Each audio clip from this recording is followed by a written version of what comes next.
What's up you guys, hope you are doing good and welcome to our Dream Dot channel once again. For those who are visiting our channel for the first time, let me quickly introduce myself. I'm Jagdish, a software developer with around 10 years of experience.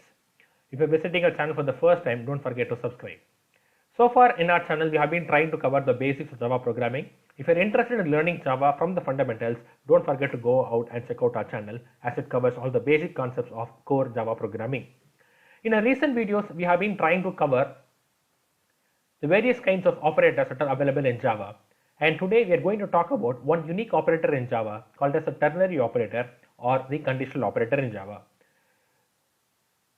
As far as operators in Java are concerned, they can be categorized into three broad categories called as a unary operator, a binary operator and a ternary operator. Unary operators are those which are going to act upon only one operand, like the increment and the decrement operators.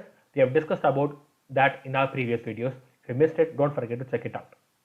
And arithmetic operators like the addition, subtraction, those operators are called as a binary operators since they work upon two operands. We have discussed even about that in our recent past videos. Today we are going to talk about one unique kind of operator called as ternary operators in Java. As far as ternary operator is concerned, we have only one kind of a ternary operator in Java called as the conditional operator, and the operator is question mark and the colon. Together, if we use it, we call that as a ternary operator. To demonstrate that with an example, let's try to quickly create a class. Let the name of the class be hello ternary. Don't forget to check in void main.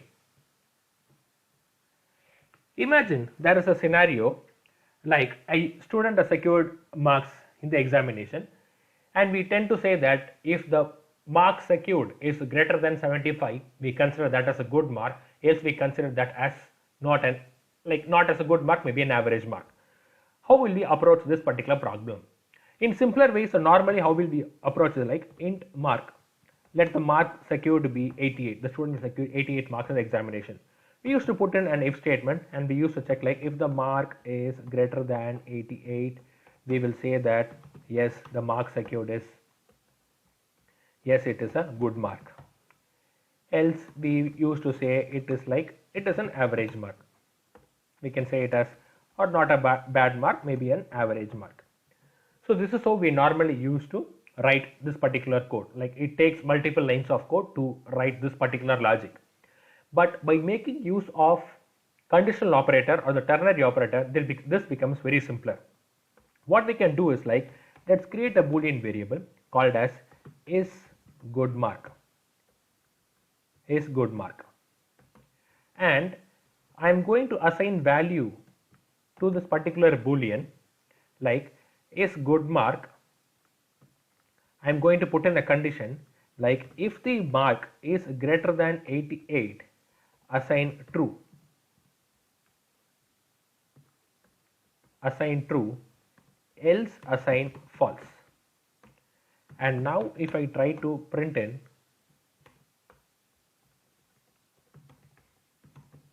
is good marks,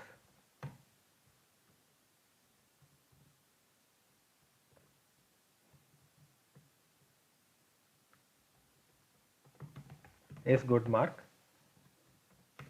I'm going to print this particular boolean value. Now if I try to run this particular program, we proceed, yes, good mark is false.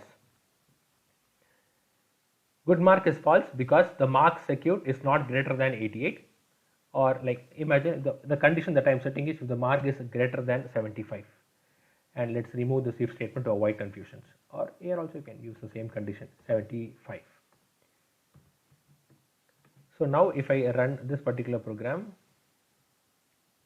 it will say that his good mark is true because the student has secured 88 and he has secured more than 75, and we can say that his good mark is true.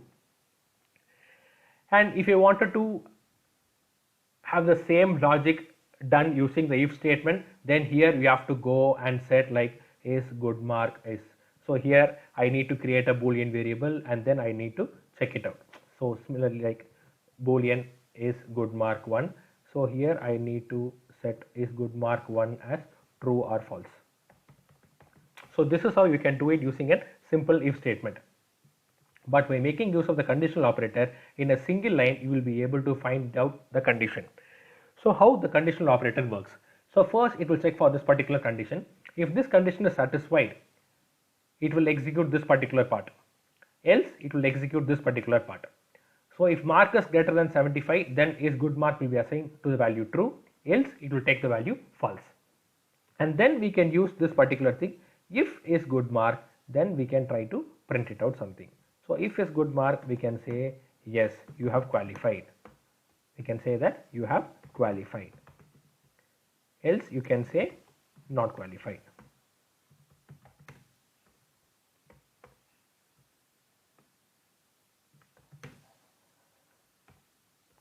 You can say as unqualified. Suppose if the mark is secured by the student is, imagine if it is 68, and now if you try to run this particular program, it will say as unqualified, because first it will check this particular condition. Mark is greater than 75, no, the condition has failed. Since the condition had failed, false value will be assigned to is good mark. So the basic principle is like this. If this condition is satisfied, the statement after question mark will get executed. In the sense, this particular value will get assigned to is good mark. Else, the statement after the colon will get executed. Hope you found this video informative. If you have any questions related to Java programming, don't forget to comment it out in the comment section. We will try to reply out. And if you really found this video helpful, give this video a thumbs up. We'll meet you in the next video soon. Thank you.